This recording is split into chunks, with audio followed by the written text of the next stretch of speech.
Hi guys, it's Terry, and I am making stuffed jalapeno poppers. These are all different sizes because I grew them in my garden. And these are jalapenos, regular jalapenos. Now I cut the ends off of these jalapenos. These are fresh from my garden, and I had so many I'm gonna have them probably all year because I cored a bunch of them and put them in the freezer. They freeze well if you core them. So now I'm just taking the same knife. This is actually just a fairly thin steak knife, and I'm just coring out the centers. And these are going to be stuffed with cheese and then wrapped in bacon. So they are low-carb jalapeno poppers that anyone will love. It's kind of like that trick actually, Sean's mom kind of came up with it, putting pizza toppings on a thin chicken breast. You're on a low-carb diet, but everyone around you is jealous. It's the same with these. Be like, oh, you guys can eat your burgers. I'm gonna have my jalapeno poppers wrapped in bacon. Oh, there's no bacon left for your burger. Sorry! When I do these, I usually do a lot. Because it's a little bit of a process, so I kind of figure if I'm gonna do it, I'm gonna do it, like, big time. And the cool thing about these is you wouldn't think so, because I don't know how many of you have had leftover bacon. It actually really works, at least with these. It's not obviously crispy. It's actually hard to get the bacon crispy from the beginning when you cook them this way. But yeah, these poppers are actually really good leftover. Oh boy, I just got a little bit of jalapeno juice on my lip. I love jalapenos. Now, be very careful not to let the juice come out of the jalapeno onto your face, especially your eyes, because it hurts. And plan on not touching your face in general when you're doing this. It's typically a bad idea. Some of them are harder than others. Now, I haven't figured it out because some of the plants that I got, some of you gardeners might have a tip. Some of the plants that I got produced skinny peppers, whereas some of them produced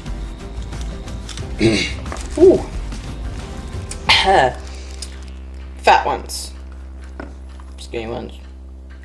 And I don't really know why that is, because when I bought them, they were all labeled jalapeno, just jalapeno.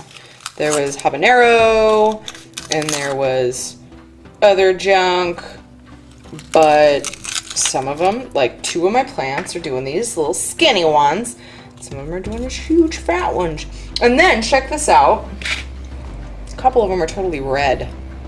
Red. So this kind of makes up for me not being able to have jalapeno Cheetos while on low carb. Cheese, jalapeno, sorta crunchy, but with bacon. And the cleanest way of doing this is to have your cutting board and like a plastic bag. Otherwise the seeds will get everywhere, I warn you. Pour it over this bag, and then once you're done, you just scoosh everything off with your knife, and you're good there with cleanup. Next thing you want to do is rinse them out, and I highly recommend it, but at the same time, if you are this part's really hard to talk because the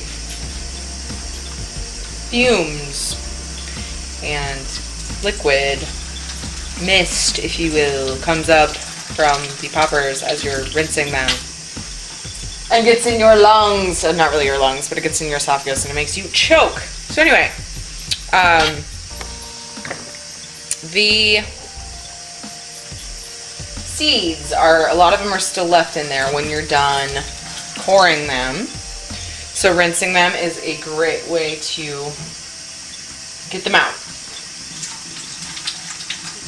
If you want to leave them super duper hot, don't rinse them. Just wash them before you cut and core them.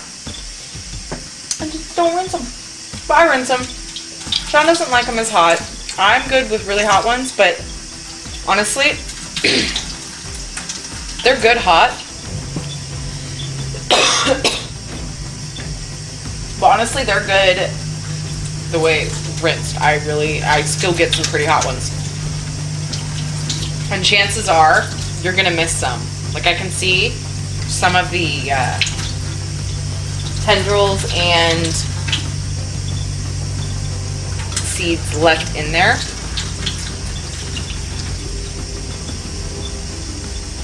Sometimes I just look the other way. If you're like me and you have a garden, I had tons, so I cored them, put them in a freezer bag. They're going to be closed up just like that and go in the freezer, so you have some for the winter.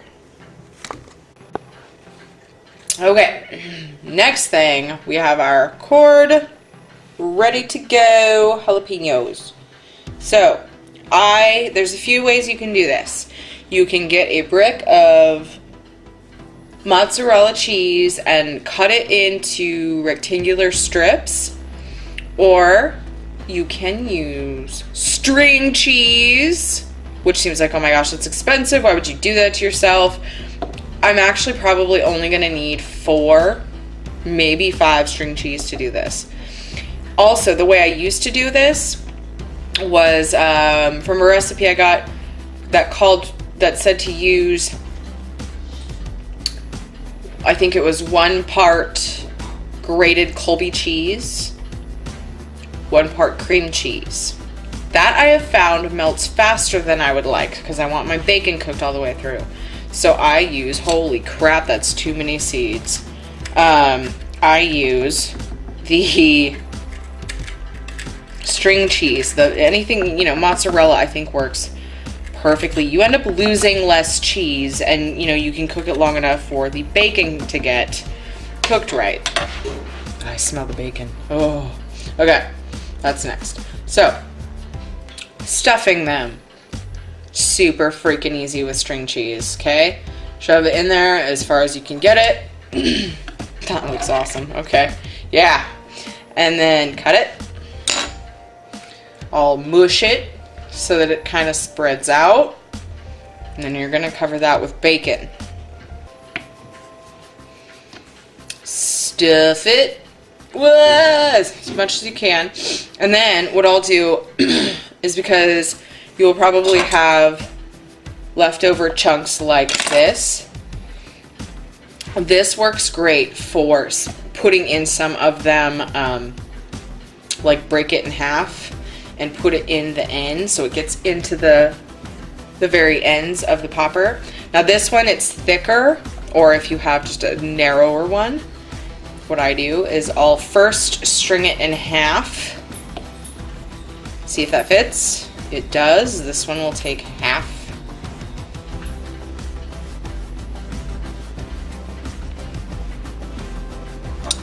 Cut it. Ah, okay. Mush it. Mush it. Yeah. I love that I'm only doing 10 of these. The way that I decide how many I'm going to do is, it's really quite great. It depends on how much bacon I have defrosted. I get bacon and string cheese from Costco, so it's not that big of a deal to use. That little guy is probably going to be too hot. Oh, jeez. I should give that to Shasta. That's a great idea. Shasta, come here. Alright. Alright. Alright. Shasta, you ready? Get it! Oh! Yeah. That's super good, huh? Super good. Look at that tongue. Look at that. Alright. Okay. Bacon wrapping time. So here, let's take your bacon. And you want to make sure it's not the super like weird bacon that's like all ziggy. the straight bacon. I always look at the package because it doesn't matter what brand it is. They have Ziggy bacon. You have to look at the way it was cut. So I go over the front, over the top, and give it some here. Over the top, around. I'm gonna turn a different angle for one of them. Then with the small ones, I make my way back up, and I can usually manage to overlap again, or at least put the opposite end where this is where the first strip was laid on the pepper. So then I usually need about 2 toothpicks per pepper. I go through here. You know what? I only need 1 on this one. I'm getting so much better at this, it's ridiculous. Okay, so some of them you might only need 1. You got your bacon, you got your pepper, and you go like this. And then you go like this, and you wrap. You can't see what I'm doing. You wrap. You wrap it. It's always good to wrap it. Okay, then you come around, and I end up crossing over with that one. The big ones, you can't really do that, so that's when you're gonna need 2 toothpicks for sure. And I try to get the toothpick through like as many layers of the bacon as I can.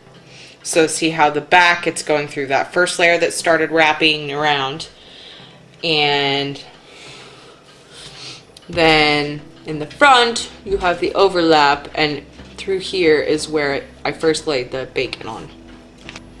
Bacon! Bacon, meet jalapeno. The jalapeno has a friend named Cheese.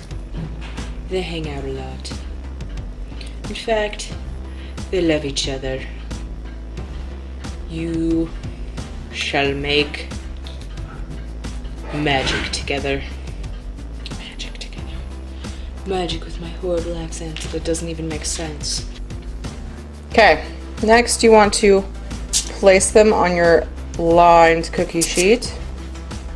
Oh boy, that one's starting to slip off. Scooch. Oh, and I like to pay a little bit of attention to if there's any holes on the ends, and those will face up. See the hole. Some of them have holes, but most of them are covered pretty well. I'm hoping that my adjusted cook time and temp will work. This cookie sheet is perfect for 10 of them. Sometimes, if I'm just doing a few, which is rare, I will use a pie pan, because then it's less likely that you will have grease to clean off, because the foil covers it better. So,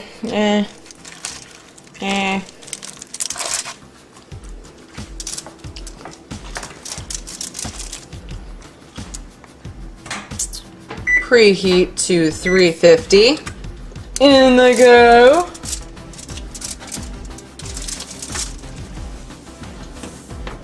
And I'm gonna set this for a half hour. Check them and probably flip them. All right, so I have taken these out, and it's been about 30 minutes, a little more, because I didn't come to the rescue right away when I heard them beep. So I'm gonna flip them over, and I have not lost very much cheese. This is looking good. So there they are, about halfway done after 30 minutes. I'm gonna stick them back in for 20 and see how they look. Oven mitt on backwards, but you know what else. Oh yes!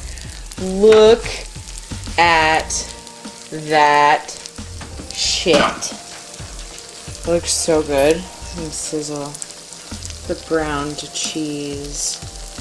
So amazing in my mouth. I'll either use them as hors d'oeuvres or a snack. Sean's having them with rice though for dinner. And then I am having them with this tomato, string cheese cut up, olive oil, basil, salt, pepper, salad. Yum. And that, my friends, is how you make awesome, amazing, homemade jalapeno poppers, low carb with bacon. I hope you liked this video. Please like. If you didn't, you can dislike. That's cool too. Rude, but whatever. And comment below. Subscribe if you haven't already. And I will see you guys next time. Bye-bye.